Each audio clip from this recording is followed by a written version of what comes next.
সরকারের নব্য একটা ক্যারেক্টার দেখা যাচ্ছে, ক্যারেক্টার। আওয়ামী লীগের হওয়ার কোনো সুযোগ নাই। জাতীয় পার্টির পুলিশকে অবহেলা ছিলাম 2-3 দিন আগেই এবং সম্পূর্ণ শান্তিপূর্ণ ছিল। সেখানে আমরা বক্তব্য দিচ্ছিলাম, বক্তব্যের এক ফাঁকে পুলিশ আমাদেরকে মিটিংটি শর্ট করতে বলে, আমরা শর্ট করছিলাম। এই অবস্থায় পুলিশ আমাদেরকে বলে যে আমাদের উপর আসতে পারে। আমরা বললাম আমরা আমাদের উপর আসতে পারি ভীত না। পুলিশ যারা করতে চেয়েছে আমাদের উপর করতে চেয়েছে তাদেরকে না করে উল্টো আমাদেরকে জল ব্যবহার করে আমাদেরকে ওখান থেকে সরিয়ে দিয়েছে। আমরা আইন মেনে নিয়ে পুলিশকে সহযোগিতা করে ওখান থেকে সরে এসেছি। পুলিশ প্রচুর চেয়ার, আমরা ভিডিও দেখলাম, এই চেয়ার কোনো যৌক্তিক কারণ পাই না। পাশাপাশি আজকে পুলিশের আচরণটি অবিবেচনা প্রসিদ্ধ এবং এর ফলে অনেক মানুষ হতে পারত। এই ফলে আমরা মনে করি নতুন একটি এই সরকারের নব্য একটা ক্যারেক্টার দেখা যাচ্ছে, ক্যারেক্টার।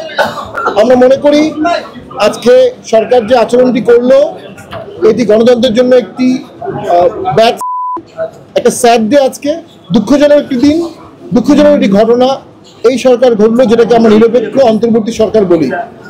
জাতীয় পার্টি প্রশাসনকে সবসময় সহযোগিতা করেছে, পুলিশকেও সবসময় সহযোগিতা করেছে। এরপরও আমাদের উপর যে অন্যায়টি করা হলো এতে আমাদের নেতাকর্মীর হৃদয় রক্ষা হচ্ছে। আমরা পরবর্তীতে সকল নেতাকর্মীর সাথে আলোচনা করে এ বিষয়ে পরবর্তী পদক্ষেপ নেব। আমাদের প্রায় 20 জনের মতো আহত হয়েছে, তার মধ্যে 5-6 জন খুব গুরুতর আহত, তাদের হচ্ছে রক্ত, প্রায় 12 জনের মতো হয়েছে। আমি পুলিশকে বলবো এই বাড়ানোর কোনো মানে হয় না। আপনাদের সাথে আমাদের কোনো ব্যক্তিগত নেই, আমরা আপনাদের বিরুদ্ধে জিহাদ ঘোষণা করতে চাই না। আপনারা আমাদের ব্যক্তিদেরকে ছেড়ে দেন, তারা নিরীহ কর্মী। তাদের যদি আপনারা কোনো চালান করেন, জাতীয় পার্টির নেতাকর্মী এটা কোনোদিন ভুলবে না। উদ্দেশ্যে আমাদের নেতাকর্মীর উদ্দেশ্যে আমরা ভাষণ দিতাম এবং সেখানে দিক নির্দেশনামূলক ভাষণ থাকতো।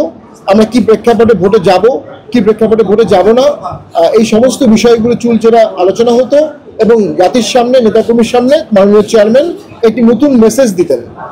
তো আমার মনে হয় এটি জাতির জন্য খুব প্রয়োজনীয় মেসেজ ছিল। পুরো বিষয়টির মধ্যে আমরা গভীর দেখতে পাচ্ছি বর্তমান সরকার গুটি কয়েক দলের সরকার হয়ে যাচ্ছে। বর্তমান সরকার নিরপেক্ষ সরকার না, বর্তমান সরকারের অধীনে জাতীয় পার্টির মতো একটি প্রাচীন দল যারা 9 বার ভোট করেছে তাদের পার্টি অফিসের সামনে তীব্রভাবে, অন্যায়ভাবে, গণতান্ত্রিকভাবে মেরে একটি ব্যাড এক্সাম্পল ক্রিয়েট হলো, যেটা সামনের ভোটে সরকারের সদিচ্ছা এবং সক্ষমতাকে তীব্রভাবে প্রশ্নবিদ্ধ করছে। আমাদের প্রেসিডেন্ট মিটিং ডাকবো, কর্মীদের মিটিং ডাকবো, মিটিং ডেকে সেই মিটিং এর আলোচনার ভিত্তিতে আমরা পরবর্তী সিদ্ধান্ত দেবো। যারা তারা আমাদের বহু পুরনো কর্মী, তাদের অনেককে আমরা চিনি। এখানে আওয়ামী লীগের হওয়ার কোনো সুযোগ নাই। জাতীয় পার্টি বাংলাদেশের দোষ, জাতীয় পার্টি বাংলাদেশের